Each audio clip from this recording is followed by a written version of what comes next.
గౌరవ మంత్రి గారు సీతక్క గారు. అధ్యక్ష, ఈరోజు అసెంబ్లీలో మరి గవర్నర్ గారి యొక్క ప్రసంగానికి ధన్యవాదాలు తెలిపే సందర్భంలో బీఆర్ఎస్ పార్టీ తరఫున జగదీశ్వర్ రెడ్డి గారికి అవకాశం ఇస్తే వారు మాట్లాడినటువంటి తీరు మరి అత్యంత జుగుప్సాకరంగా దురహంకారానికి నిదర్శనంగా ఇవాళ స్పీకర్ గారు చైర్ను ఛాలెంజ్ చేస్తూ మాట్లాడినటువంటిది మా అందరికి కూడా చాలా బాధ అనిపిస్తుంది అధ్యక్ష. ఎందుకంటే అట్టడుగు వర్గాల బిడ్డలు ఇప్పుడిప్పుడు కొన్ని ఉన్నత పదవుల్లోకి వచ్చి మరి శాసనాలు చేసేటువంటి స్థానంలో ఉన్నటువంటి వాళ్లను భయోత్పాతానికి గురి చేసే విధంగా నువ్వు కేవలము అక్కడ శాసనసభలో అంటే స్పీకర్గా కూర్చోవడం మాత్రమే, నీకు ఎలాంటి హక్కు లేదు, అధికారం లేదు అంటే స్పీకర్ పదవి అనేది రాజ్యాంగబద్ధమైనటువంటి పదవి. అది ఒక వ్యక్తిగా చూడకూడదు, అదొక వ్యవస్థ.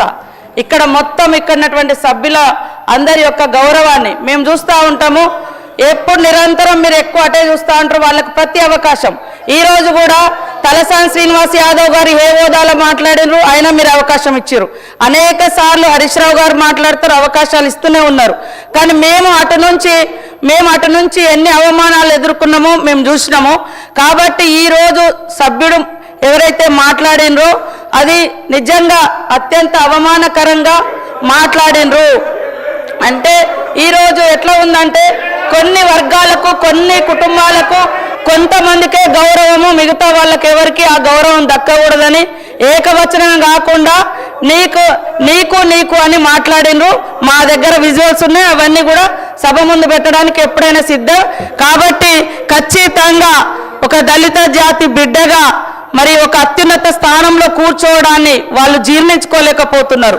అందుకని పదే అవమానకరంగా నిన్న కూడా ఒక స్పీకర్ ట్రైబల్స్ గవర్నర్ గారిని కాంగ్రెస్ కార్యకర్త అంట అక్కడే మాజీ సీఎం గారు కూర్చొని గతంలో గవర్నర్ గారు మాట్లాడే ప్రతి మాట మా ప్రభుత్వం మాటనే అని ఆ రోజు కేసీఆర్ గారు ఓన్ చేసుకున్నారు.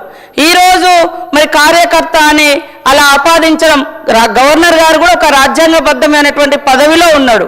కాబట్టి అక్కడ ఒక ట్రైబల్ గవర్నర్ గారిని, అంతకుముందు మహిళా గవర్నర్ను, ఈరోజు దళిత స్పీకర్ను ఈ రకంగా పదే అవమానించడం అనేది ఏ రకంగా మీ యొక్క పార్టీకి శోభనిస్తుంది, అది ఏ రకమైనటువంటి సంస్కృతితో మీరు తెలియచేయాలి. అందుకనే ఖచ్చితంగా ఈ యొక్క సభా సాంప్రదాయాలు పాటించాల్సిన అవసరం ఉంది. మీరు అధికారంలో ఉన్నప్పుడు అనేక రూల్స్ తీసుకొచ్చి మేము కనీసం ఒక ఏదైనా పేపర్ కూడా పట్టుకొని నిరసన కూడా తెలియజేయడానికి లేకుండా చేశారు. కనీసం పోడియం దగ్గర కూడా రానియకుండా చేశారు. అయినా ఈరోజు మీ యొక్క అన్ని హక్కులను కాపాడుతున్నటువంటి స్పీకర్ గారిని ఆ రకంగా టార్గెట్ చేయడము ఇది అత్యంత బాధాకరం.